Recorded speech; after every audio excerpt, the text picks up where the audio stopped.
Salut les amis, on se retrouve pour une nouvelle review sur Boruto. Aujourd'hui on va parler de l'épisode 14, mais avant de commencer, j'ai le regret de vous annoncer que ce sera une review vraiment très courte à cause d'un très gros manque de temps. Donc je vous laisse le générique et ensuite on parle de cet épisode.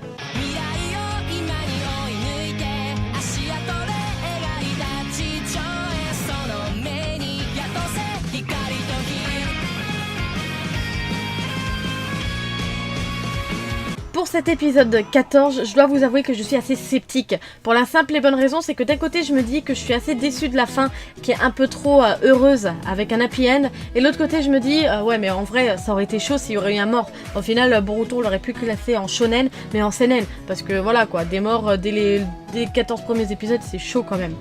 Mais au final, si on reparle un petit peu de ce qui s'est passé, donc dans un premier temps, on voit que tous les amis de Boruto le recherchent, ne savent pas du tout où est-ce qu'il en est. On a une petite explication au début à propos de la venue du Noué, que en gros c'est une invocation, mais pas une invocation standard comme on a pu le voir dans les aventures de Naruto, mais vraiment un truc propre à lui-même dans cette intervention du Noué. Et c'est à ce moment-là qu'on retrouve donc Boruto dans ce monde perdu en compagnie du Noué. Très rapidement, on comprend que Mitsuki l'a rejoint, et donc les deux comparses sont face au Noué pour un combat, qui d'ailleurs a été magnifiquement animé, franchement. Moi j'ai adoré ce court laps de temps d'animation de ce combat, mais honnêtement c'était super.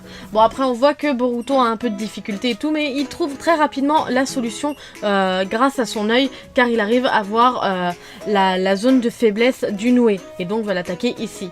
Ensuite on se retrouve sur un moment où j'ai trouvé vraiment extrêmement long. C'est le moment où en gros t'as un gros moment où Sumire donc arrive pour empêcher que les garçons tuent le Noué. Elle va affronter Mitsuki. Au final bon l'animation n'était pas top là à ce moment là, c'est vraiment à croire que c'était deux équipes différentes qui ont fait l'animation. Et ensuite, deuxième long gros moment, le moment où Boruto essaye de faire reprendre ses esprits à Sumire. Honnêtement j'en étais sûre que ça allait se passer comme ça, et honnêtement c'était chiant. C'était chiant parce que voilà, au final on se rend compte...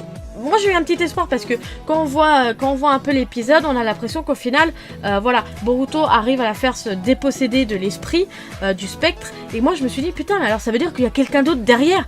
Et en fait non, c'est juste que madame, et ben voilà, tout ça parce qu'elle avait de la peine au cœur. Et ben donc ça a créé cette force qui a permis le développement de la technique et du Noué. Franchement, honnêtement, j'ai trouvé ça super lourd et super chiant parce que t'as l'espoir qu'au final il y a vraiment un autre ennemi derrière, et non. Autre événement que j'ai trouvé pas vraiment logique, c'est le fait que quand Boruto lui fait reprendre ses esprits, le seau qu'elle a dans le dos s'évapore.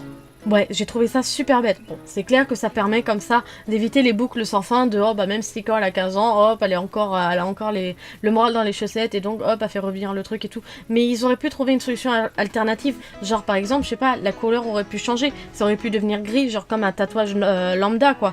Et là, à la rigueur, ça aurait été logique. Que là, franchement, t'as le truc qui s'évapore, c'est un peu cucul à praline quoi. T'as l'impression de te trouver dans un Disney. C'est un peu bête. Bon après, le fait que le tatouage s'effrite permet d'expliquer pourquoi est-ce que le monde s'effrite et se détruit ensuite. D'ailleurs par la suite, l'épisode va se terminer avec la fuite des enfants avec le Noué. Ils vont vivre des péripéties et tout. Et là le Noué va se sacrifier pour les sauver. Oh c'est mignon. J'aurais presque eu une petite larme. Bah quoi, c'est vrai, il est attachant ce machin. Même s'il a une sale gueule, il est super mignon. Et donc, ils arrivent à retourner dans le monde normal.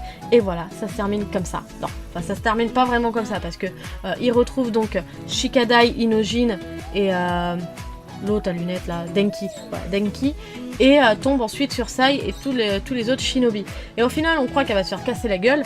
Mais non, parce que Sai va lui dire, écoute, tu sais, je suis passée par là moi aussi. C'est comme les éducateurs avec les ados. Je suis passée par là moi aussi, t'inquiète pas, on va trouver une solution pour toi. Et voilà, l'épisode se termine là, t'as l'impression que ça se termine, que l'épisode va juste se terminer là-dessus. On a même droit à un générique qui pour moi est un générique qui clôture l'arc de Sumire. Et au final non, dans la preview, on se reprend du rebelote dans la gueule avec l'explication pourquoi Sumire ne sera pas dans le film. Parce qu'elle quitte et qu'elle change de région, de pays. Voilà. elle change de village, elle va aller dans un autre. Donc pour résumer cet épisode 14, assez mitigé au niveau de la vie, parce que bon, on est assez déçus par rapport à la fin de cet arc, parce qu'au final tout se termine bien, etc. Tout va redevenir comme avant. Mais au final, en fait, on n'aurait pas pu faire une fin plus tragique, parce que sinon on rentrait plus dans la catégorie shonen. Après tout, c'est pour des enfants, enfin c'est censé être pour des enfants Boruto, et non pas pour des adultes comme moi. Mais par contre, le très bon point de cet épisode, c'est l'animation. L'animation a vraiment été magnifique. Et là, pour le coup, je pense qu'au niveau de l'animation, ça a été vraiment le meilleur épisode. Voilà, cette nouvelle review se termine. J'espère qu'elle vous aura plu malgré la durée assez courte. N'hésitez pas à me dire vos avis par commentaire. Si vous auriez d'autres idées par rapport à la fin de cet arc, si vous auriez pas fait la fin comme ça, enfin vous voyez ce que je veux dire, me dire vos idées, vos théories, etc. pour le prochain épisode au final. Est-ce que ça va vraiment être Sumire qui va quitter le village ou autre? Également, n'hésitez pas à partager et liker la vidéo, ça me fait super plaisir. On est de plus en plus nombreux, il y a de plus en plus de vues sur les reviews et ça me touche beaucoup, même s'il y en a beaucoup plus que les mangas analyses, je suis assez déçue. Mais n'hésitez pas à les regarder, hein, c'est quand même assez intéressant, vous passez peut-être à côté de chefs-d'œuvre que vous pourriez apprécier. Allez, pour moi ce sera tout, à la semaine prochaine, tchuss!